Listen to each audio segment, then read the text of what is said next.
Hey cuties, I'm Miles Sexton, a content creator, activist, and loud and proud disruptor of the norm. On our private bits, we talk about the things and people that don't get talked about enough, or at all. Trust me, as a sober, HIV positive, non binary person, I would know. Join me as I chat with people in my life and from around the world whose stories deserve to be heard. Maybe you'll learn something new, and you will definitely LOL. Our Private Bits is also part of the ACAST Curator Network. All right, cuties. Today on Our Private Bits, we are doing part 3 of questions that you submitted online. And I can't wait to get into all of them with you. Yes. All right. Let's just get right off to it. So, Yes. the one that I see here that is a very interesting one to start with. Do you or Tyler ever get birthday anxiety or depression? If so, how do you cope? Oh, I really love this one.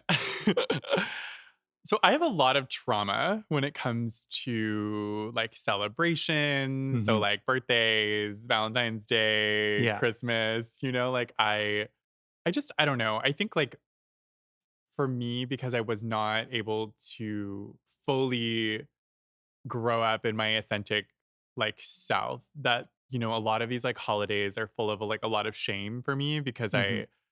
like the things that I wanted to ask for presents or like the experiences or things that I wanted to do, I never got to do. Yeah. Um, so, like I still as an adult, even though that like now I'm in like, for the most part, almost 100% control of my environment and like the people that I have in my life, like I don't know, there's like parts of that still like come up, Mhm. like when like I can feel myself like bracing myself when my birthday comes around or Valentine's Day or Christmas comes around because I'm just like I don't know, I guess like it's been easier for me to just like be like I don't want to celebrate it or like avoid it because Yeah. it's like I just don't want to get hurt, or like or I don't know, like I just like it brings up so much, so like it's Mhm. been really like it's been something that I've been trying to like foster, like specifically like this year for Christmas, like I didn't go home and I just like to see my biological family and I Yeah. just like spent it with Tyler and his family, and like I guess I've just been really trying to like stick to my boundaries and be like, okay, I'm not putting myself in situations that I'm gonna like know that it's gonna activate a lot of that sort of like emotional Yeah. triggers for me or like my depression. Yeah. um, so, that's a long way to say yes. But yeah, definitely. And I think it's like, yeah, it's something that I think if you in those moments can like do things for yourself and that bring you joy and surround yourself Mhm. with people that that are going to show up for you. I think that it's so important to like rewrite those scripts and narratives that we've sort of might have from our past. So Yeah. Yeah, I totally get that. It's like bringing even some awareness to it's like letting people know around you. It's like, hey, like birthdays kind of are weird for me. Like I want to figure out making them less weird if it's possible, you know? totally. So yeah, that's a good way of going about it. I like that. Ooh, this one's a fun question. I think it's just a good general one for Okay. everyone who's looking for love out there and Ah! can't deal with stuff. So, how do you deal with rejection? Right? I mean, as a recovering perfectionist, rejection's tough. Mhm. I think it's so hard to not take things super personally, right? Yeah. But I think like how you let rejection into your like your mental psyche is up to you. And like I think you are worthy and like you're worthy of all of the things that you might be going after, and like if someone does reject you in one of those moments that whether it's a job or it's a relationship, like it just means that they're the ones that are not worthy of you. Mhm. And I think it's like really important to remind yourself of that and like own your power in those sort of situations. And when I look at like from like a dating perspective, like the people that really rejected me when we were dating or whatever, like, and I look at them now, it's like, I'm so grateful that Yeah. like I didn't get involved with them. And like, I'm kind of glad they rejected me in a way. And I think it also like helped teach me a lot more like self-respect Mhm. and like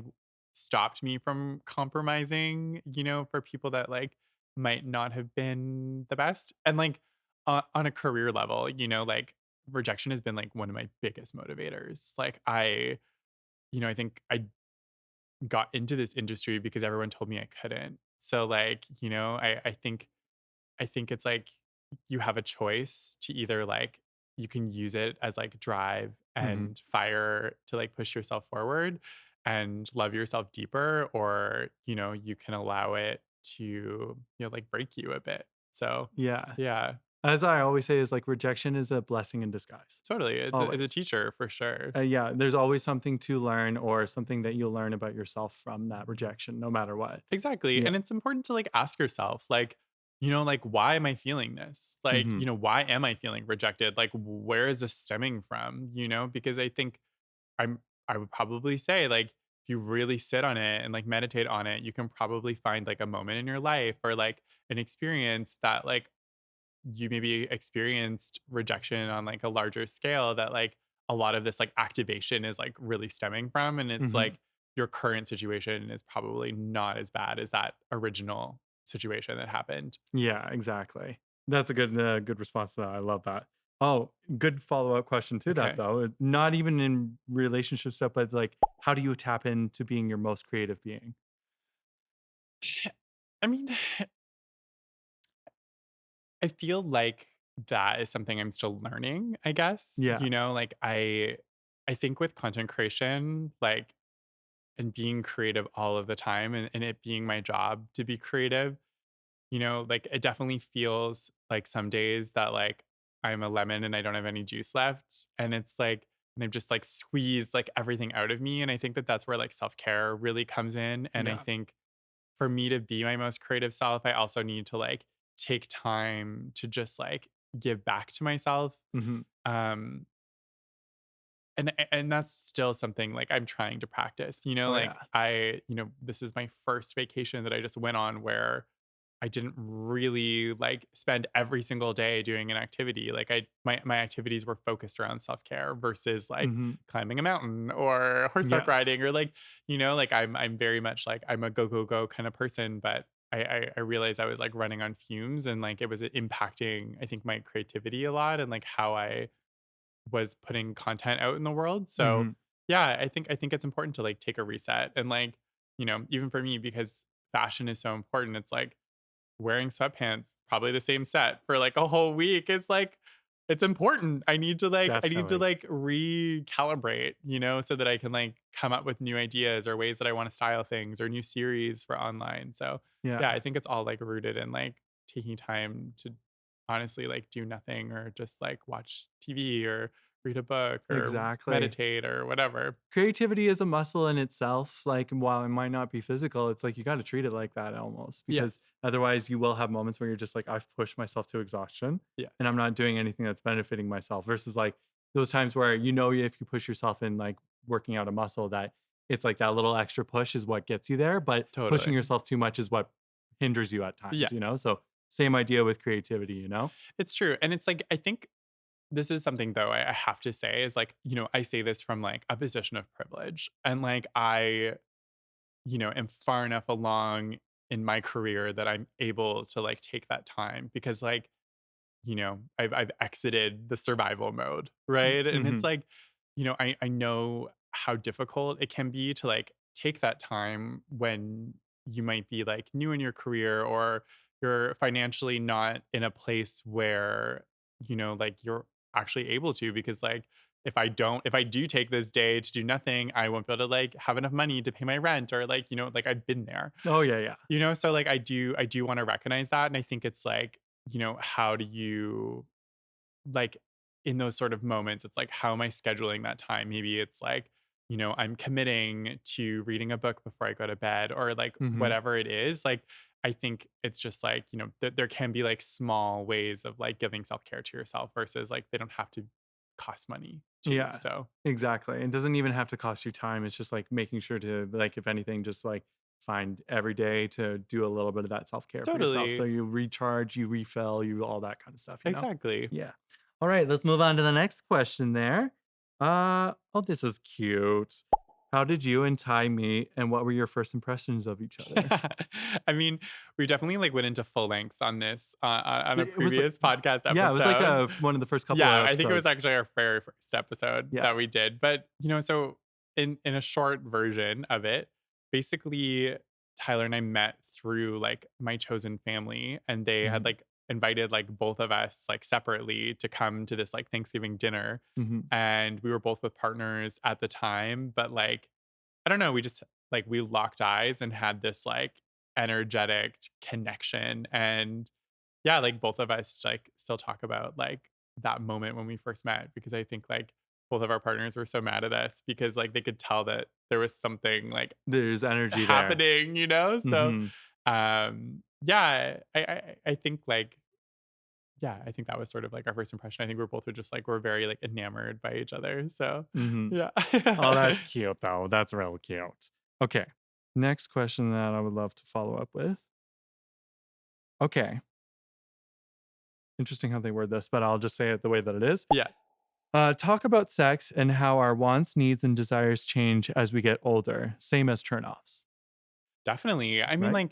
like, like I think our sexual, like our sexual identities and like, yeah, like what turns us on, what doesn't turn us on anymore, like it evolves and changes. It's like a muscle, Mhm. And I think like, when I think about the sex that I had when I was younger versus the sex that I have now, it's like it is very different. And the things that I desired, like are not the same. And I think it's important to like recognize that, because I don't I think a lot of the time we get like stuck in like our routines and Mhm. like, or we feel like we don't want to like disrupt like within our relationships because we're just like we're comfortable. And like, I think it's really important that like, if your feeling needs come up, that it's like important to like express it. Like Tyler and I like talk a lot like about our sex life. It's like a very common conversation that we have, Mhm. especially because it's like it's a new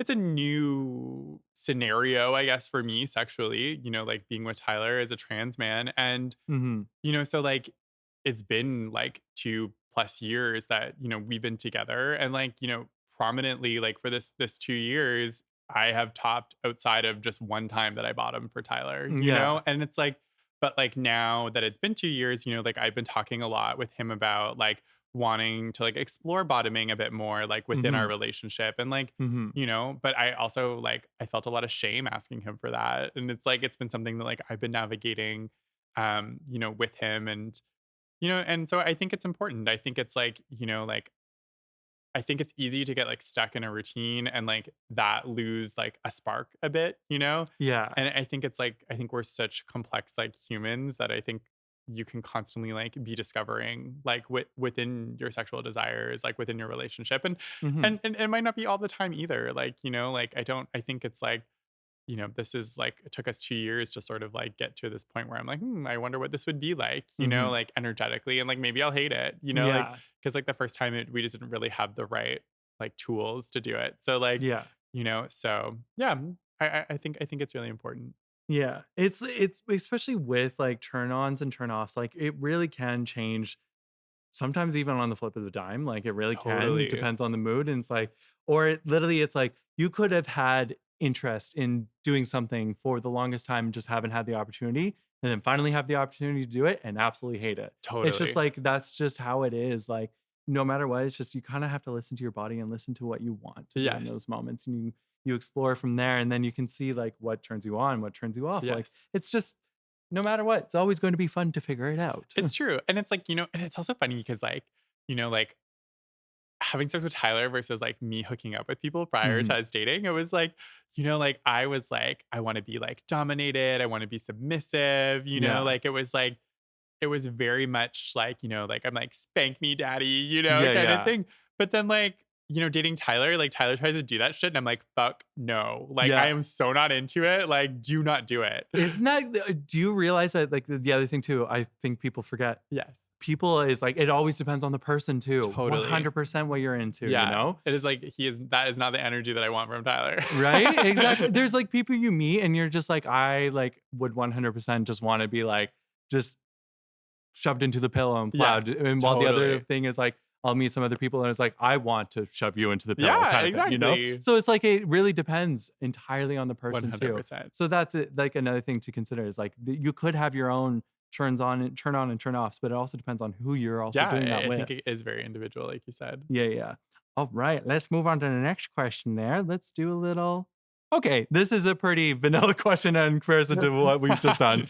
How do you get started as an influencer? Ooh, I mean, like, I guess, like, one thing for me anyway, I would just say it's like, I would say before you start posting content, it would be more about like, what's your niche? Like, figure that out. You Hmm. know, like what are the type of what's the type of content that I want to put out into the world, and like how many other people are doing it, and like Yeah. what makes what you're doing unique Hmm. and different from like everyone else. Yeah. Because I think that like right now we're sort of in this moment where there's like an over concentration of like content creators now, and like Hmm. everyone wants to be a content creator, and it's a lot of like a repetitive content, and so I think it's really hard to grow like in that situation. So Hmm. I think if you can find a niche of something that you're not like seeing a lot of people talk about, or you're not seeing a lot of content of, or you think that there's something missing from the industry, I would definitely say like that would be the route that I would like go in to sort of get to start, Yeah. and like and like set like realistic goals for yourself. Like in the beginning when I started, like I was posting like 2 or 3 times a week. Like, now I'm up to like 6 times a week. But like, Hmm. like I think like set those goals and like continue to try to like, post more frequently. Cause I find like the more you post, the better your videos do. And like the higher you stay in the algorithm, Yeah. I think. But Well, it's just the idea of like how the algorithm works is just the longer they can keep you on the app, the better. It's so yes, no, like that's why even like TikTok I see is really pushing the idea of long format, like totally. and all that kind of stuff too. So it gets very fascinating with that whole aspect. It does. But I would say if I could expand even on the question though, is like you found your niche. What would you claim your niche as to kind of give an idea of what you know? Yeah, I mean, like, it's changed a lot over the years. Like, Hmm. when I started, it was definitely like a travel fashion content creator was like my two sort of focuses of like the Hmm. type of content that I was doing. And then, then it's evolved into like definitely more like fashion, lifestyle, and then like advocacy work, like I Yeah, think yeah. I really now I'm like trying to educate people on different topics. So, Mhm. um, yeah, like I would say those are probably like my three sort of pillars. Yeah, yeah. The Yeah. ones that you kind of like have stuck to with your Yeah. and like would you say as well, even to expand on it more, like would you say that there's like moments where you realize like you thought this was going to be a big part of your brand and then you were like, "Oh wait, no, I got to cut this now." Like is there any moments that you could Yeah, I recall mean, like like, that? there's 2 moments around that. So, Mhm. like, travel was something that was really important to me, and I really, like after I got diagnosed with HIV, I really, like I hadn't really seen much of the world, and, like, it really inspired me to, like, get out there and, like, want to travel. Mhm. The only downside is, like, the freaking pandemic happened.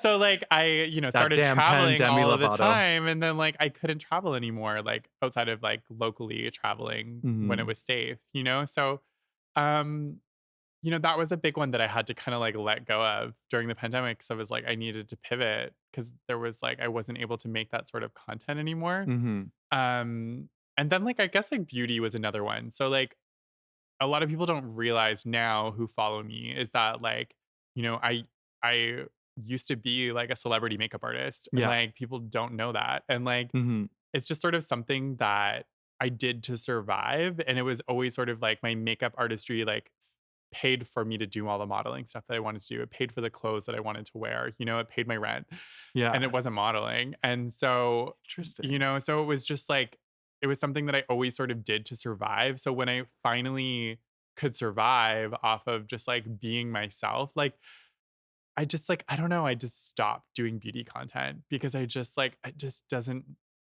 make me happy anymore. I Yeah. guess like I just like I feel like I don't know, it was just like I feel like I've always had like a toxic relationship with beauty, and I needed to have my breakup. And Yeah. it's like granted I still post like some little hair videos or little makeup videos here and there, but it's Yeah. definitely not something that like I really focus on when all I focused on before was like just showing my makeup looks or like Yeah. the people that I was working on. Mhm. So Yeah, it's like it just goes to even show like you will probably end up in a place that you don't even expect with it too. Like when you totally. start out, you're like Yeah. what you start off as is generally never going to be the same thing that you end up becoming in the end, you know? No, absolutely. I mean, like, I can't believe that even now I'm like making videos showing people how to use their iPhones and, like how to like do DIY stuff around your house, Yeah. like is so beyond what my interest, but, like, as I've gotten older, it's, like, things that I've, like it's just interests me in learning, so Mhm. I was like, I wanted to share those learnings with other Yeah. people, so I think that's a factor a lot of people don't consider is like some people just also follow for the sake of like, I like this person for totally. what they do. And so like you can also just kind of like be yourself and putting yourself out there and just be able to kind of like get your brand off of that too. Yes. And that like people will just love whatever you end up posting and stuff Yeah, like that. so true. Call Me Chris is actually a good example of that Okay. because she started off as doing skits, but then she's like, I want to try and do something different. But her Yeah, audience was like, we love to see it like, show us, I see love it. do whatever you want to with that. So, yeah. I guess this is a good way of following up with this question then. Got any tips for developing your brand? Do speakers or micro influencers need established brands? Um I mean, like, I think the biggest thing, you know, I think to help establish yourself, I think is like figure out like who you want to work with and align with and like Mhm. start talking about their products organically. Like I think that that was one of the biggest things that I did a lot and like still continue to do. Like I really try not to work with brands that I'm not already using in my daily life. Yeah. And I think it's important to like show that like because I think it's like you have to like yeah, you basically have to like have a portfolio. So like how are you showcasing that portfolio through your social media if a brand was to approach your social media or you go to that brand and be like, "Okay, like I did this video on your product. It went, it performed like this. Like I would love to do like a paid partnership." Like Mhm. I go the route of that a lot. So I would definitely say like try you don't need to have like all of these paid partnerships in order to get more paid partnerships. I think it's about like Mhm. how are you creating really innovative outside of the box like content that's like engaging, and like brands will want to work with you regardless I think of like how many followers you have because I think like Mhm. yeah, like when I was starting, like I didn't, I had like 20,000 followers, but like I was really making really dynamic content that like a lot of like brands were like, okay, like we want to work with you and like we Yeah. want to sponsor you to like make makeup tutorial videos for us because like Yeah. your videos are funny and like innovative and you're showing tips that we've never seen and like, Mhm. so I think it's like, yeah, like I think it's like try to think outside of the box, I guess, in Yeah. those ways. And it's like it is a strange thing, but it's like you kinda have to look at yourself as that too. Like, you have Yeah, to really take an outside perspective on who you are as a person. Don't be afraid to ask your friends those kind of questions too. totally. Like, I think if you're really trying to develop yourself like that, And that's I a good way to go about it. Exactly, and honestly, like, I'm so grateful that there has been, like, quite a few members of, like, the content creator community that also has been, like, so helpful, like, Mhm. like, I've met so many people over the years, but, like, I think of my friend Joelle from the, like, Le Petit Noob is, like, her Instagram, Mhm. and, like, she was so generous with me and, like, helping me just, like, create a website and a blog and, like, Mhm. talk about, like, what I should charge for brands or if this was fair and like, like so I think it's like it's one of those things too. Like I definitely suggest trying to connect with other content creators to like ask for advice that are like Mhm. open to share it. There's a lot of gatekeeping that happens in this industry, but I know that there are people, like myself. So if people ever have questions, please ask me. Yeah. I think that's needed is like some people are just always even afraid to even ask the question too. Totally. So there's that It's too. true. But I guess as well, like they don't know who to ask. No, Right. it's true. Okay, let's move on to one more question I think we can fit in. You know what? I'll just read you some of the comments because some people did leave just little positive things for Ah, you. So everything you do is amazing. Love your podcasts. so sweet. Oh, this one's actually fun. This is just a little good like ending question. I feel. How the hell do you walk in those heels? Directions, please. Well, let me tell you, I was awful at walking in heels, like, had no practice, and I will, Mhm. like, never forget, like, I had this, like, audition coming up for Fashion Art Toronto, and I had it, like, in my head that I was gonna audition in heels, Yeah. and I was like, "Okay, I gotta get good and comfortable with it." So, like, to me, I felt like how I could get comfortable was like doing everything that I would normally do, but like in heels. So like I was like cleaning my house and Mhm. like going and getting groceries and like just doing like those everyday tasks so I could like understand like the weight distribution of like being in something like a heel, Yeah. and like learning what heels are easier to walk in versus like what are not, like a Yeah. platform heel is way easier to walk in than a stiletto, so Yeah. like things like that. So I think it just takes practice. Mhm. And I definitely watched like a ton of top model back in the day of like, Oh, when they would yeah. do like the little runway couches and just like taking tricks and tips of like how the foot positioning should be. But Yeah, yeah. yeah. Okay, then, a follow-up question to that then is what's a good starter heel?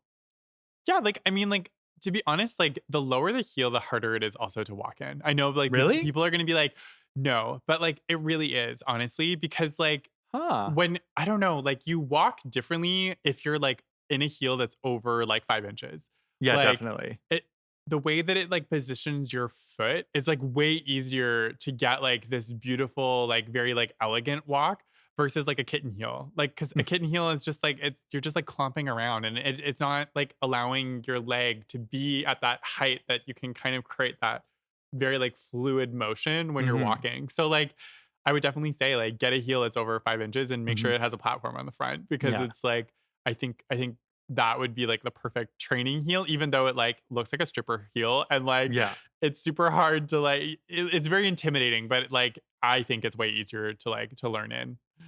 That's actually good to know. And where would we get something like that? That's another thing too. Yeah, Where would you even find I heels mean in like your sizes, you know?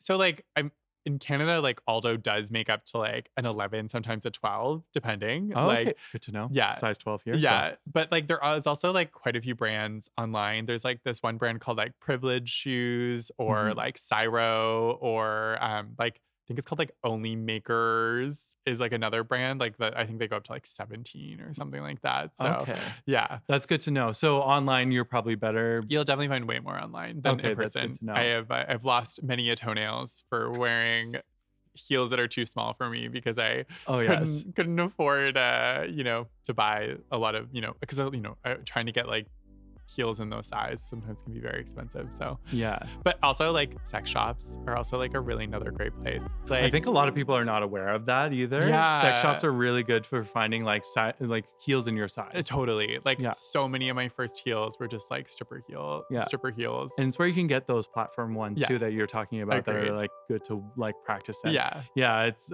I want to get a pair of heels to practice in for sure.